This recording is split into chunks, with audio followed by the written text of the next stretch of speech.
L'aveugle, assis sur une pierre au seuil de sa maison. L'aïeul, abandonné des enfants pour la danse, avec sa barbe en fleuve et couleur de glaçon, et ses deux yeux d'aveugle obstrués de poids dense, face immobile veille et médite en silence, tandis que le soleil décline à l'horizon.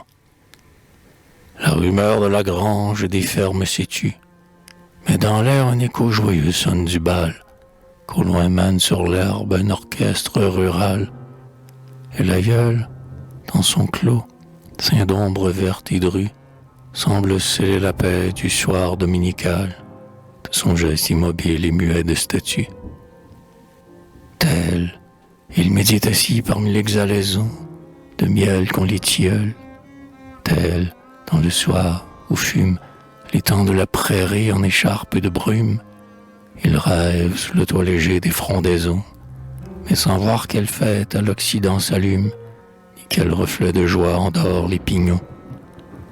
Rien ne l'émeut du ciel plein d'ailes vagabondes, ni du beau crépuscule illuminé de feu, ni du feuillage où l'or se joue en clarté blonde, car ses yeux, jadis rois de l'espace, ses yeux, qui dévoraient d'un bond l'immensité des mondes, ont dit à la lumière un éternel adieu. C'est l'heure inamourée où toute la nature, sous le baiser du soir, vibre et se transfigure. Le bruit des violons traverse le verger. L'aïeul veille sans voir, immobile et figé, fondre en apothéose et décroître à mesure, la lumière au versant des coteaux étagés.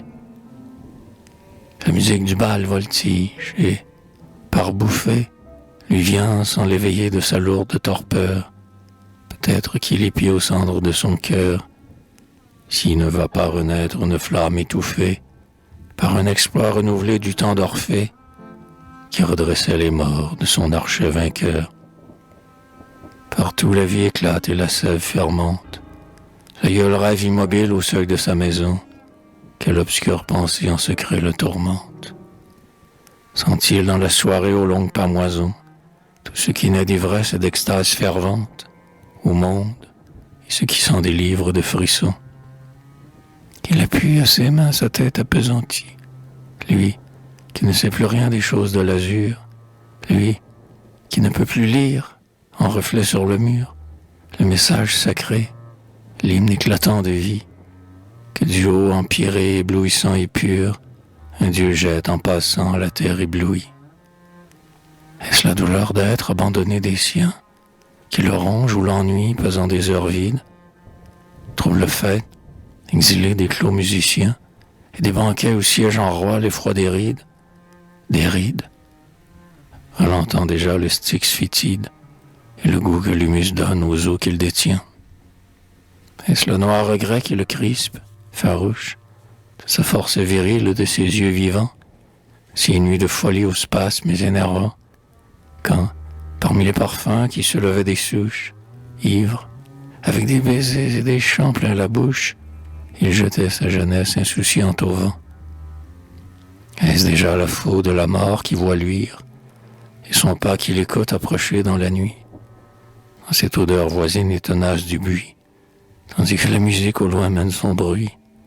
Est-ce déjà le goût du néant qu'il respire, ou si toute pensée a reflué de lui?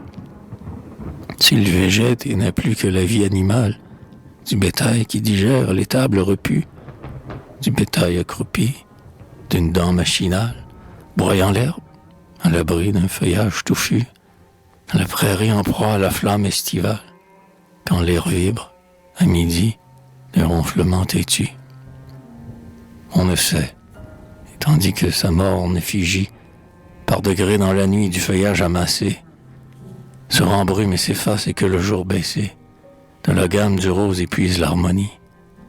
Le pauvre orchestre de village, non lassé, poursuit sa ritournelle avec monotonie.